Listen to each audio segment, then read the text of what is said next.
Bonjour. Cet article fait suite au précédent, il y a 2 jours à peine, qui s'intitulait « Le coronavirus, selon Gladio, son origine et sa destination ». Or, juste après la réalisation de cet article, Gladio, l'armée de Dieu, des Elohim, en hébreu, voire l'article précédent, me rappelait que j'avais oublié certaines choses très importantes concernant le coronavirus. Et j'ai immédiatement regretté de ne pas m'en être souvenu. En effet, ce rappel de Gladio était destiné à vous démontrer que le principe de ce virus, destiné à tuer, a bien été conçu par Gladio il y a près de 20 ans. J'ai à nouveau hurlé sur ma chaise quand j'ai compris ce que me montrait Gladio, et c'est le thème de cet article. Pour Gladio, les années ne comptent pas, et il se donne du temps. Ce plan a pris 20 ans, mais c'est la période qu'il s'était donnée, et celle-ci est même inscrite au départ de l'opération. Vous allez comprendre, c'est sidérant. Commençons. Peu après l'incendie de la cathédrale Notre-Dame de Paris, le 15 avril 2019, une jeune femme me contacte. Visiblement, elle est sous contrôle mental de Gladio. C'est elle qui m'affirme que Gladio a un lien direct avec les chevaliers des Templiers. Ces derniers formaient l'armée de Dieu, chargée de protéger les pèlerins se rendant d'Europe à Jérusalem. Nous en avons déjà beaucoup parlé, et ce n'est pas le sujet de cet article. Cette jeune femme et moi avons régulièrement parlé à cette période. Je ne me rendais alors pas compte qu'elle était sous influence de Gladio, et que sa mission était de m'orienter vers différentes pistes. Parfois, elle était tellement vague que je ne comprenais pas, et elle aussi disait s'étonner de ce qu'elle écrivait. Elle disait ne pas comprendre. Il est impossible de savoir le vrai du faux. Toutefois, même si je ne comprenais pas toujours ce qu'elle m'écrivait, il n'en restait pas moins qu'il y avait toujours quelque chose à trouver. Pour l'énigme du coronavirus, les choses commencent le 28 avril 2019, soit 13 jours après l'incendie. J'avais alors compris mes liens étroits avec le Da Vinci Code, et notamment par la mort de Jean-Pierre Marielle, l'acteur français.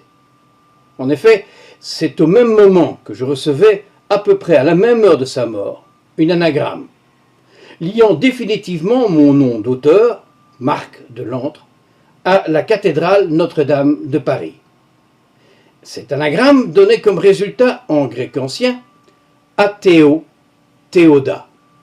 Cela signifie contre Dieu, l'Église qui ment, et avec Dieu, les Elohim qui veulent faire connaître la vérité sur nos origines. Le Da Vinci Code avait bien d'autres liens avec moi, et cela a fait l'objet d'une première vidéo. Celle-ci faisait suite, en fait, à 2 autres vidéos. La première concernait l'incendie de la cathédrale Notre-Dame de Paris. La seconde était sur l'anagramme. La troisième décrivait donc les liens qui m'étaient apparus à cette période-là entre le Da Vinci Code et le Code de Gladio, dont la mort de l'acteur Jean-Pierre Marielle. Mais visiblement, je n'avais pas tout vu. Car le 28 avril, cette jeune femme me dit qu'elle a à nouveau regardé le Da Vinci Code pour tenter de trouver d'autres pistes. Elle me dit alors qu'elle s'est trouvée mal lors d'une scène en particulier. Elle me précise évidemment la scène. Il s'agit de la scène du cryptex, dans le camion. Le cryptex est une invention de Léonard de Vinci, qui permet de cacher un secret. Le cryptex contient un parchemin et une fiole de vinaigre, très fragile, qui se briserait si l'on tentait de forcer le cryptex. La jeune femme insiste, en me disant que les lettres de ce cryptex contiennent un code, que je suis le seul à pouvoir trouver. Pour me pousser à chercher, elle m'indique d'ailleurs que certaines lettres de ce cryptex sont renforcées et d'autres floutées. C'est exact. J'ai passé des heures sur les photos de ce cryptex pour tenter de trouver ce que cette femme semblait me dire. En vain. Je ne trouvais rien. Je n'avais pas encore assez l'habitude de Gladio pour comprendre la façon de faire de Gladio. Une information venant de leur part pouvait comprendre du vrai et du faux. Et du volontairement faux, car ils ne voulaient pas que je trouve la solution trop vite. Cela aurait été trop simple. Je devais donc bien trouver quelque chose dans la scène du cryptex, ou dans le camion. Mais ce n'était pas sur le cryptex, mais dans le décor immédiat autour de ce cryptex. Évidemment, je ne trouvais ni sur le cryptex et encore moins dans le décor. J'avais fini par interrompre mes recherches tout en restant persuadé que j'avais quelque chose à trouver. Au 1er septembre 2019, je publie sur Amazon le premier tome de mon livre, Le Code de Gladio. Je parle bien sûr de cet épisode et j'y précise bien que je n'ai évidemment rien trouvé au niveau du cryptex. Le 8 novembre 2019, je continue mon activité de messager de Gladio, devant continuellement comprendre des signes et des codes afin d'en déterminer le message. C'est alors que me rejoignent deux personnes en Corse, une mère et son fils, dont la spécialité est Marie-Madeleine, la femme de Jésus. L'Église l'avait reniée et considérée comme une prostituée, alors qu'elle était réellement la femme de Jésus, dont elle avait eu 2 enfants. Il s'était ensuite réfugié en France, et mon équipe et moi avions donc un peu à faire avec les traces de Marie-Madeleine au sud de la France. Toutefois, à la fin novembre, je leur dis que j'ai un autre style d'énigme à résoudre. Le cryptex dans le camion, dans le film du Da Vinci Code. En effet, je n'ai pas pensé à cela tout seul. C'est Gladio qui m'a rappelé ce sujet, car c'était le moment pour eux que je découvre quelque chose de fondamental. En effet, ces deux personnes en Corse me rejoignaient par l'entremise de Gladio, exactement au même moment qu'apparaissait en Chine le coronavirus. Pourtant, en novembre, seul Gladio savait qu'il s'agissait du coronavirus en Chine. C'est le 1er décembre que la Chine déclare être en présence d'un virus inconnu, de type corona. Et c'est très exactement le 1er décembre que la dame en Corse disait avoir trouvé quelque chose d'étrange dans la scène du cryptex dans le camion. Évidemment, elle n'a pas trouvé cela toute seule. En regardant à ma demande le film du Da Vinci Code, et principalement cette scène, Gladio avait pointé le regard de la dame sur quelque chose dans le décor, et qui n'était visible qu'une seule seconde dans le film. Et c'est bien le 1er décembre que la dame en Corse me demande ce que me fait penser le terme Aeolus. A-E-O-L-U-S. Elle m'indique où elle a trouvé ce mot. Et c'est alors que je découvre que ce mot se trouvait précisément dans les secondes liées au cryptex, non sur le cryptex lui-même, mais dans son décor immédiat. C'était le nom indiqué sur un coffre, au pied de l'actrice Audrey Tautou, qui, assise, tenait le cryptex dans ses mains.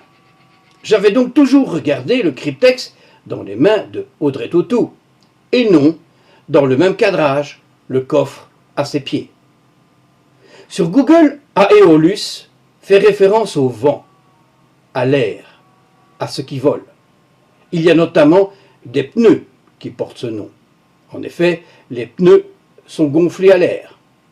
La dame en Corse et moi n'y voyons rien d'autre comme signification ce jour-là. Or, aujourd'hui, que voyons-nous dans le mot Aeolus? La fin du mot virus et A-E-O-L, qui fait référence à l'air. Le coronavirus, dont la Chine découvre l'existence le jour même, le 1er décembre 2019, où nous découvrons ce terme dans le film du Da Vinci Code, le virus dans l'air. Mais ce n'est pas tout. Le lendemain, c'est son fils, qui nous dit que transformé en chiffres, le terme Aeolus devient 1, 5, 15, 12, 21, 19. Et on remplace chaque lettre de Aeolus par sa position dans l'alphabet. Mais cela nous donne 2 dates. La première devient donc, selon le format américain, puisque le Da Vinci Code est un film américain, le 5 janvier 2015. Or, que représente cette date? Un attentat terroriste commis par Al-Qaïda contre les forces de l'opération Barkhane au Mali. Cet attentat est en fait le premier de l'année 2015, fortement marqué par les attentats terroristes, et dont le premier en Europe fut Charlie Hebdo. 2 jours plus tard. L'attentat de Charlie Hebdo fut aussi inspiré par Al-Qaïda, et tous les suivants furent réalisés au nom de l'État islamique. Or, que vous disais-je dans mon dernier article vidéo? Tous les attentats depuis 2015 me sont intimement liés, et ils sont tous organisés par Gladio, manipulant les terroristes sous contrôle mental. Ce contrôle mental requiert d'ailleurs chez Gladio la même technologie que celle qu'ils utilisent avec moi pour m'aider à comprendre et à rédiger mes articles. Le 5 janvier 2015, caché dans le mot Aeolus, représente dès lors très bien la première opération de terreur lancée par Gladio, cette date signifiant pour moi le début de ma mission de dénonciation. C'est en effet en janvier 2015 que j'allais commencer à écrire aux autorités françaises et belges pour les forcer à relier ces événements terroristes à l'énorme dossier terroriste dont je leur avais fait part. Sans le savoir, par ces dénonciations, je devenais alors le réel messager de Gladio. Autrement dit, dans ce nom, Aeolus, il y avait à la fois, par la date, le début des opérations de terreur organisées par Gladio, le début de mon activité de messager de Gladio, et par le nom lui-même, Aeolus, la première opération de dépopulation de la Terre par un virus qui vole, le coronavirus. Vous me direz que j'oublie la seconde date dans le mot Aeolus, celle du 21 décembre 2019. Non. C'est à cette date que mes collaborateurs et moi comprenions comment Gladio mettrait fin définitivement à notre civilisation, tout en détruisant toutes les frontières physiques des pays à travers le globe. Ce sera pour un prochain épisode. Mais cela signifie que le terme Aeolus, découvert dans le film du Da Vinci Code, représente bien le début et la fin de la terreur sur Terre par la fin de notre civilisation actuelle. Vous n'êtes pas convaincu? Regardez plutôt. Da Vinci Code. Co-vi-D. Covid. Covid-19. Toujours pas convaincu? Regardez cette couverture du Da Vinci Code. Qu'est-ce que ce truc étrange sur le visage de la Joconde? Un masque d'hôpital. Toujours pas convaincu? Quel acteur superstar américaine fut le premier contaminé par le coronavirus? Tom Hanks, le héros du Da Vinci Code. Plus haut, nous parlions d'une manière de décoder un nom, celle de remplacer les lettres d'un mot par leur position dans l'alphabet. Or, il y a une deuxième façon, très répandue, c'est de connaître la valeur numérique d'un mot ou d'un groupe de mots. Et la valeur numérique du nom de Tom Hanks est 101. Or, le nombre 101 est l'un des plus significatifs qui soit. Graphiquement, il représente 2 colonnes et une entrée au milieu. Il signifie passage. Mais plus précisément le passage d'un état à un autre. Cela peut être celui de l'état vivant à celui de mort, au passage à une autre dimension. Et ce symbole, au niveau dimension, fut dès lors utilisé dans de nombreux films de science-fiction. Mais dans le cas qui nous préoccupe, il signifie la fin d'une civilisation et le début d'une autre.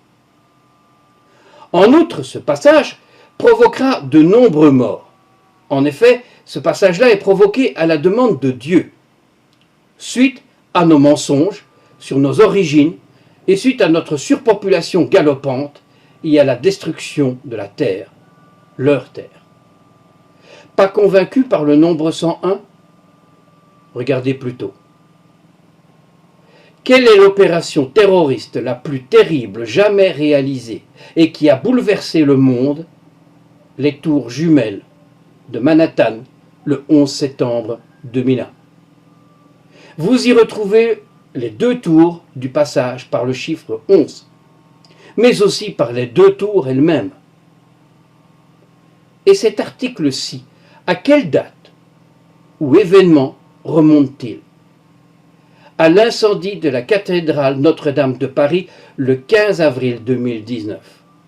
Or, qu'est-ce qui caractérise cette cathédrale? Elle a aussi deux tours. Mais qu'est-ce qui a surtout brûlé? La flèche au milieu, le passage. Or, de quoi parle le Da Vinci Code?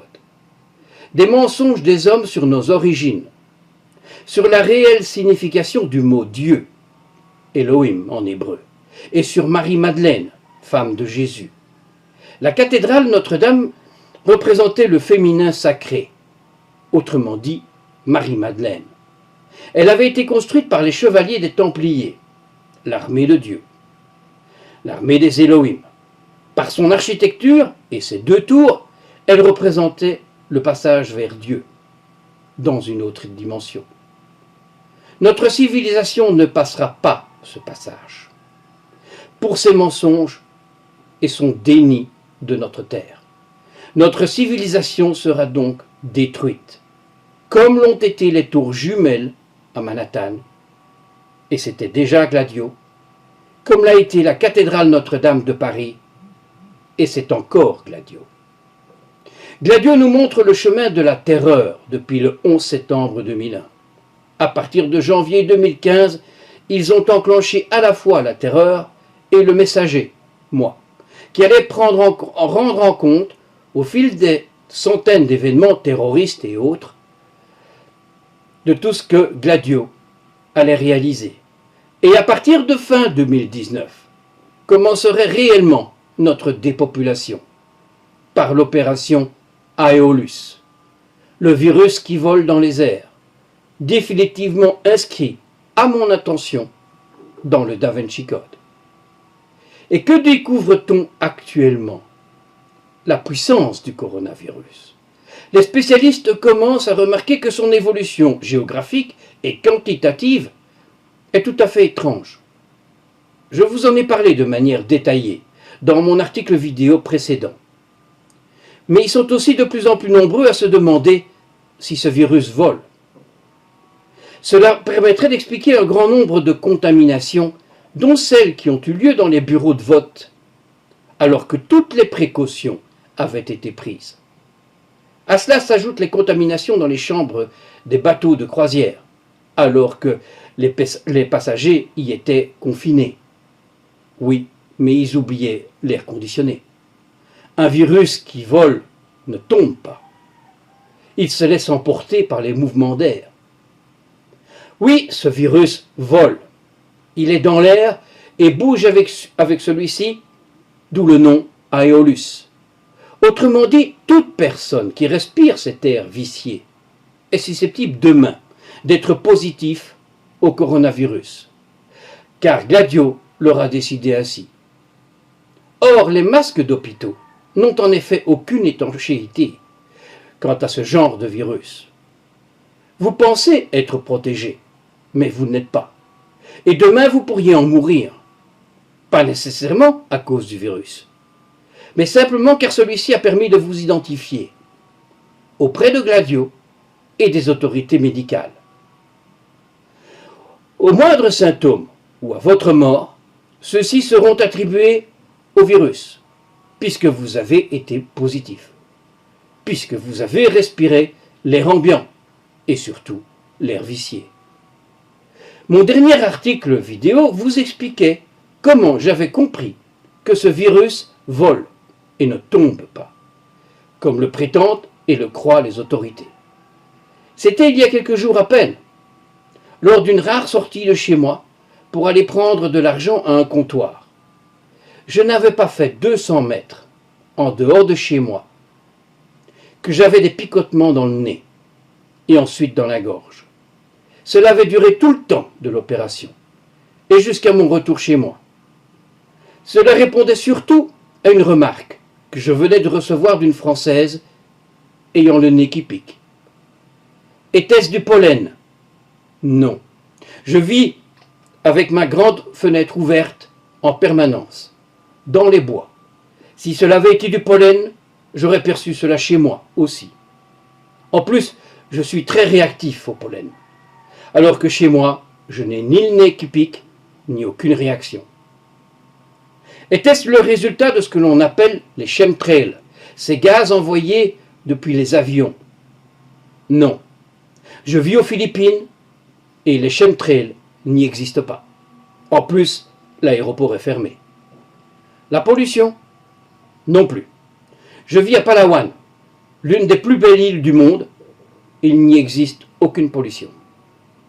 Des désinfectants vaporisés pour tenter de nettoyer l'air? Non plus. Je vis à la campagne et il n'y a aucune vaporisation d'aucune sorte, d'autant qu'il y a beaucoup d'animaux domestiques et de basse-cour dans les rues. Alors d'où vient ce picotement ressenti apparemment partout sur le globe par des personnes plus sensibles?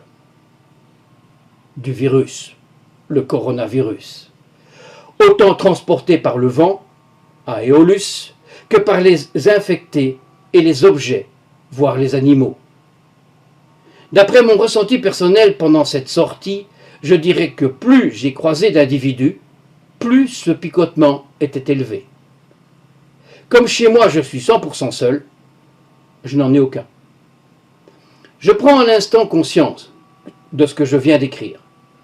Lorsque des suiveurs me demandaient où se protéger, où se sauver, je leur ai toujours répondu: plus vous serez isolés et loin d'autres humains, mieux ce sera.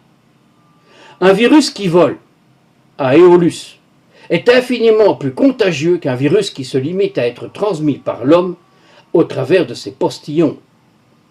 Un virus qui se trouve dans l'air et qui s'y maintient parcourt évidemment des distances qui peuvent être importantes, et c'est bien ce que l'on constate dans les faits. Les assesseurs s'étaient autant protégés que les infirmiers en milieu hospitalier, et pourtant il y a des victimes dans les deux camps, avec ou sans gants, avec ou sans masque. Le virus vole, d'où le nom Aeolus de cette opération de Gladio, l'armée de Dieu, des Elohim en hébreu. Ce virus qui vole est destiné à vous marquer et à vous faire remarquer, lorsque ce virus deviendra, selon la volonté de Gladio, et pour chacun d'entre vous, visible au corps médical. Il pourra justifier dès lors que vous deveniez malade ou que vous mourriez.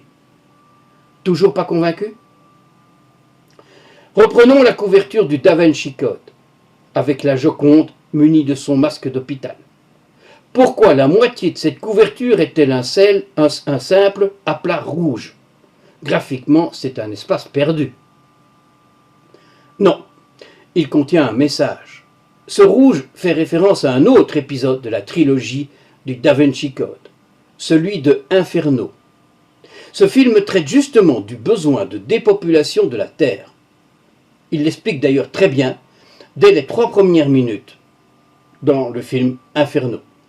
La dernière scène de ce film se passe dans une eau rouge qui contient un poison prêt à y être répandu pour décimer la population. Or, je vous détaillais dans mon dernier article vidéo cet incident du 6 mars 2020 dans une entreprise viticole à Setecani, au nord de l'Italie. Cet incident des plus étranges avait provoqué l'envoi de vin dans l'eau courante et donc dans les robinets des maisons voisines. Mais le plus important, c'est que ce phénomène était apparu en plein milieu du premier foyer de contagion au nord de l'Italie et très exactement sur une ligne rouge que j'avais dressée désignant la ligne d'attaque de Gladio au sud de l'Europe. Pas 1 millimètre de différence. Cet accident viticole devenait alors un signe de la part de Gladio pour montrer comment il s'apprête à agir maintenant. Gladio vient de me confirmer avant-hier qu'ils vont bien contaminer l'eau courante, que ce soit par le coronavirus ou avec autre chose. C'est difficile à dire, mais ils vont le faire. Or, 2 ou 3 mairies, au moins en France, ont déjà craint que cela n'arrive et ont soit conseillé à leurs habitants de faire bouillir l'eau ou leur ont dit qu'elles vont augmenter le taux de chlore. Ce que je retiens surtout, c'est que la peur est là, y compris au sein des administrations, et qu'elles ont conscience du risque au niveau de l'eau courante, tant celle que l'on boit que celle que l'on utilise pour se laver. Voilà, chers suiveurs, ce que vous devez retenir de cet article vidéo. C'est que ce virus est bien plus contagieux qu'on ne le croit, puisqu'il vole. Aeolus. Les conseils de protection et les masques ne sont donc pas adéquats. Et visiblement, même Emmanuel Macron n'est pas conscient de cela, puisque ces jours derniers, il a porté un masque, mais qui n'est pas suffisant. Je vous rappelle que ce n'est pas le virus qui tue, mais ce virus forme seulement la fausse identité du mal. Retenez cela, la fausse identité du mal. Cette fausse identité du mal permettra au corps hospitalier de justifier vos symptômes et votre mort éventuelle.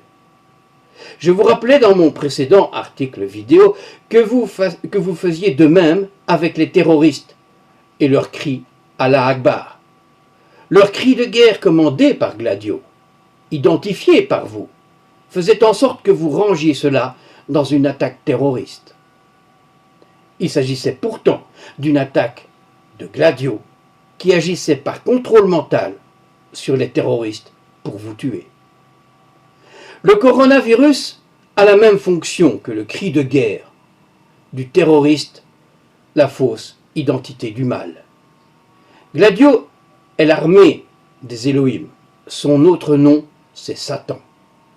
Mais Gladio, faisant partie des Elohim, connaît évidemment la moindre cellule de notre corps, puisque c'est eux qui nous ont conçus, avec notre glande pinéale comme principal récepteur de leur télécontrôle. J'en suis le meilleur exemple, et c'est la raison pour laquelle je peux en parler avec autant de conviction. Il gère mon esprit et m'aide dans la réalisation de ces articles. Il m'aide à comprendre les signes qu'il me laisse, mais il gère aussi parfaitement mon corps. Il résolve instantanément toute douleur ou tout problème que je pourrais ressentir. Je me sens donc totalement protégé par eux face à ce vrai faux virus. Mais ce n'est pas votre cas. Pour vous, c'est l'inverse. Ils doivent réduire la population de la Terre de moitié, comme cela l'est très bien expliqué dans le film Inferno. Et ils doivent donc tuer la moitié d'entre vous. Pour ce faire, ils utilisent cette fausse identité du mal, qu'est le coronavirus Covid-19.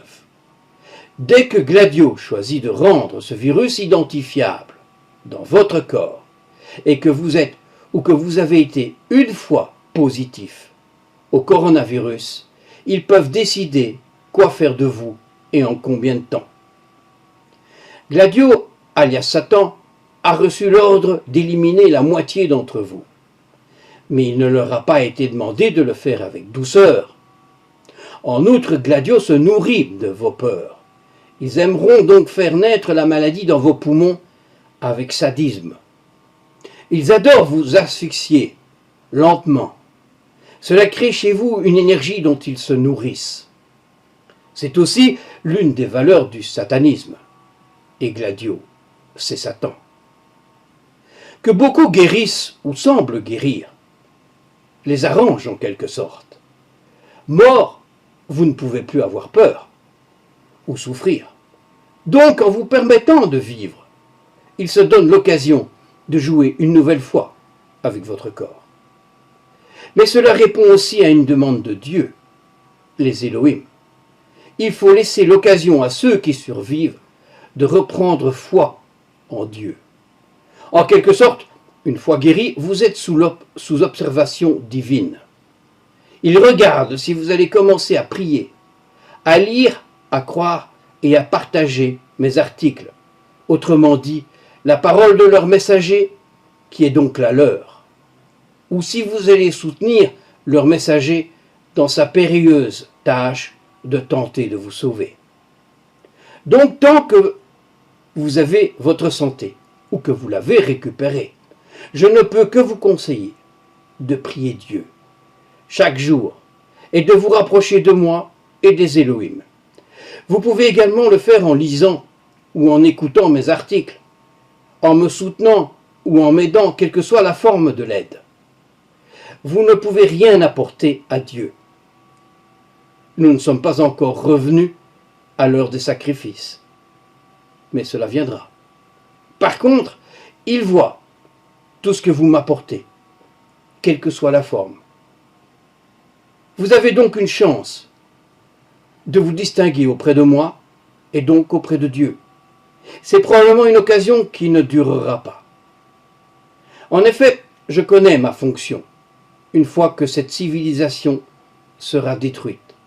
Celle-ci sera très importante, cette fonction, mais elle est aussi en préparation depuis la semaine passée. Cette préparation n'est pas, pour des raisons pratiques, prévue pour durer longtemps. Elle est notamment liée au confinement en cours à travers le monde. Vous imaginez donc fort bien que cela aura une fin, et celle-ci sera dramatique. Merci.